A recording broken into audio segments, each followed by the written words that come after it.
ಎಲ್ರಿಗೂ focus for good ಚಾನಲ್ಗೆ ಸ್ವಾಗತ. ನಾನಿವಾಗ ಪಾಲಕ್ ಸೊಪ್ಪಿಂದ ಕೈಮಾ ಸಾಂಬಾರು ಹೇಗೆ ಮಾಡೋದು ಅಂತ ಹೇಳ್ಕೊಡ್ತಾ ಇದ್ದೀನಿ. ನಾನು ಮೊದಲಿಗೆ ಒಂದು ಕಟ್ ಪಾಲಕ್ ಸೊಪ್ಪನ್ನ ತೊಳೆದು ಸಣ್ಣದಾಗಿ ಕಟ್ ಮಾಡಿ ಇಟ್ಕೊಂಡಿದ್ದೀನಿ. ಅದಕ್ಕೆ ಒಂದು ಅರ್ಧ ಟೇಬಲ್ ಸ್ಪೂನ್ ಉಪ್ಪಿನ ಪುಡಿ ಹಾಕೋತಾ ಇದ್ದೀನಿ. ಏನಕ್ಕಪ್ಪ ಅಂದರೆ ಅದು ನೀರು ಬಿಡುತ್ತೆ ಅದಕ್ಕೇ. ನೆಕ್ಸ್ಟ್ ಅದನ್ನ ಸೈಡ್ಗೆ ಇಟ್ಬಿಟ್ಟು ಮಸಾಲೆ ರುಬ್ಕೊಳ್ಳೋಣ.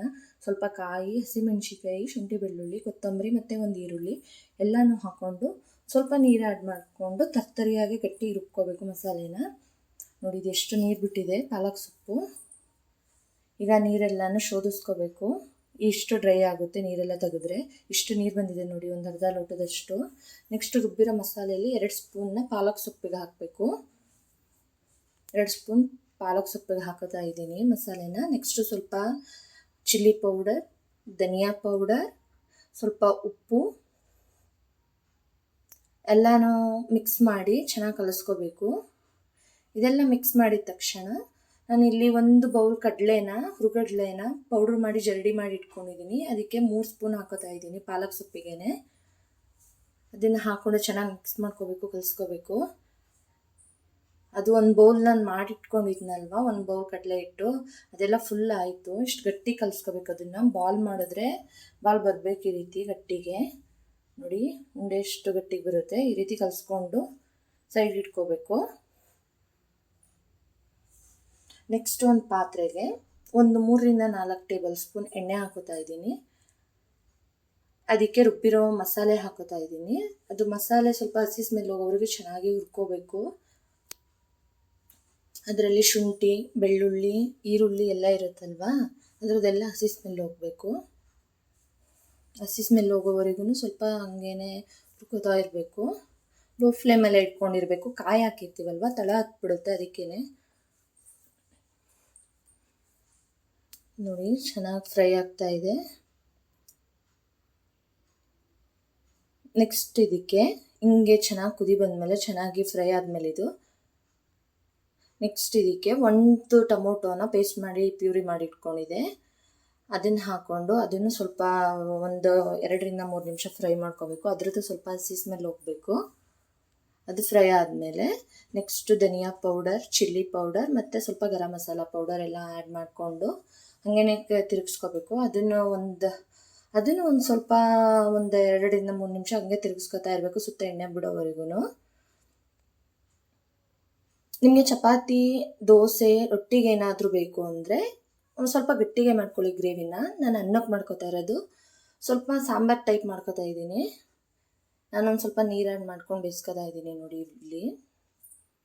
ಈಗ ನೆಕ್ಸ್ಟು ಪಾಲಕ್ ಸೊಪ್ಪು ಕಲಸಿ ಇಟ್ಟಿದ್ವಲ್ವ, ಅದನ್ನು ಉಂಡೆ ಮಾಡ್ಕೋತಾ ಇದ್ದೀನಿ ನೋಡಿ. ಇವಾಗ ಅದನ್ನು ಸ್ವಲ್ಪ ಪ್ರೆಸ್ ಮಾಡಿ ಗಟ್ಟಿಗೆ ಉಂಡೆ ಮಾಡ್ಕೋಬೇಕು.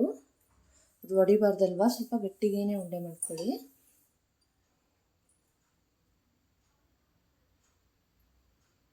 ನೋಡಿ, ಗಟ್ಟಿಗೆ ಉಂಡೆ ಮಾಡ್ಕೋತಾ ಇದ್ದೀನಿ. ಇದರಲ್ಲಿ ಎಷ್ಟು ಒಂದು 8 ಉಂಡೆ ಆದೋ ನೋಡಿ. ಎಲ್ಲನೂ ಟೈಟಾಗಿ ಗಟ್ಟಿಗೆ ಉಂಡೆ ಮಾಡಿ ಇಟ್ಕೊಂಡಿದ್ದೀನಿ ನಾನು ಎಲ್ಲನೂ.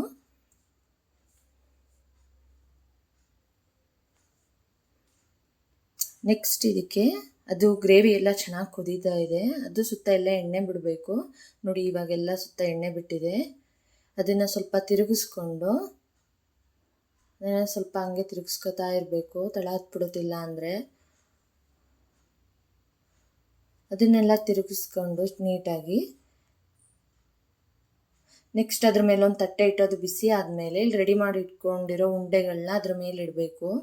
ಅದು ಸ್ವಲ್ಪ ಗಟ್ಟಿ ಆಗುತ್ತೆ ಅದ್ರ ಮೇಲಿಟ್ಟರೆ, ಅದ್ರ ಬಿಸಿಗೆ ಒಡೆಯಲ್ಲ ಸಾಂಬಾರಲ್ಲಿ ಅನ್ನೋ ಉದ್ದೇಶಕ್ಕೋಸ್ಕರ ಅಷ್ಟೇ. ನೆಕ್ಸ್ಟ್ ಅದಕ್ಕೊಂದು ಮುಚ್ಚಳ ಮುಚ್ಚಿ ಒಂದು 2 ರಿಂದ 3 ನಿಮಿಷ ಹಂಗೇನೆ ಬಿಡಬೇಕು. ನೆಕ್ಸ್ಟ್ ನೋಡಿ, ಇಲ್ಲಿ ಗಟ್ಟಿಯಾಗಿದೆ. ಈ ಗ್ರೇವಿನೂ ಚೆನ್ನಾಗಿ ಬೇಯ್ತಾ ಇದೆ ನೋಡಿ. ಇವಾಗ ಕುದೀತಾ ಇದೆ, ಇದೆಲ್ಲ ಕುದೀತಾ ಇದೆ ಚೆನ್ನಾಗಿ. ನೀವು ಗ್ರೇವಿನಾದರೂ ಮಾಡ್ಕೋಬೋದು, ಸಾಂಬಾರಾದರೂ ಮಾಡ್ಕೋಬೋದು. ಇದೆಲ್ಲ ಚೆನ್ನಾಗಿ ಕುದೀತಾ ಇದೆ. ಇವಾಗ ಸುತ್ತ ಎಲ್ಲ ಎಣ್ಣೆ ಬಿಟ್ಟಿದೆ ನೋಡಿ, ಎಷ್ಟು ಚೆನ್ನಾಗಿ ಎಣ್ಣೆ ಬಿಟ್ಟಿದೆ ಸುತ್ತ.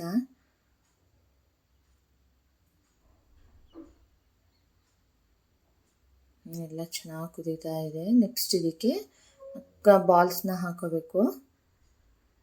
ಎಲ್ಲನೂ ಹಾಕ್ಕೊಳ್ತಾ ಇದ್ದೀನಿ. ಎಷ್ಟು ಟೋಟಲಾಗಿ 8 ಬಾಲ್ ಆಗಿದೆ. ಅದಕ್ಕೆ ಹಂಗೆ ಲೈಟಾಗಿ ಹಂಗೆ ಕೈ ಆಡಿಸ್ಕೋಬೇಕು ಅಷ್ಟೇ, ಜೋರಾಗೆಲ್ಲ ತಿರುಗ್ಸೋಕೆ ಹೋಗ್ಬಾರ್ದು, ಹೊಡೆದೋಗೋ ಚಾನ್ಸಸ್ ಜಾಸ್ತಿ ಇರುತ್ತೆ. ಹಂಗೆ ಲೈಟಾಗಿ ಹಂಗೆ ತಿರುಗಿಸ್ಕೊಂಡು ಪ್ಲೇಟ್ ಮುಚ್ಚಬೇಕು. ಇಷ್ಟು ಹಂಗೇ ತೆಗ್ದು ನೋಡ್ಕೊಂಡು ಹಂಗೆ ತಿರುಗಿಸ್ಕೊತಾ ಇರಬೇಕು, ತಳ ಹತ್ಬಿಡುತ್ತಿಲ್ಲ ಅಂದರೆ. ನೋಡಿ ಹೆಂಗೇನೆ ತಿರುಗಿಸ್ಕೊತಾ ಇದ್ದೀನಿ. ಅದಕ್ಕೆ ರುಚಿಗೆ ತಕ್ಕಷ್ಟು ಉಪ್ಪು ಹಾಕ್ತಾ ಇದ್ದೀನಿ. ಇವಾಗ ನಾವು ಕೈಮಾ ಬಲ್ಸಕ್ಕೆ ಸೇರಿಸ್ತಿದ್ದೀವಲ್ವ, ಜಸ್ಟ್ ಗ್ರೇವಿಗೆ ಎಷ್ಟು ಬೇಕೋ ಅಷ್ಟು ಮಾತ್ರ ಸೇರಿಸ್ಕೋಬೇಕು ಇವಾಗ ಅಷ್ಟೇ. ಇದೆಲ್ಲ ಚೆನ್ನಾಗಿ ಕುದೀತಾ ಇದೆ ನೋಡಿ.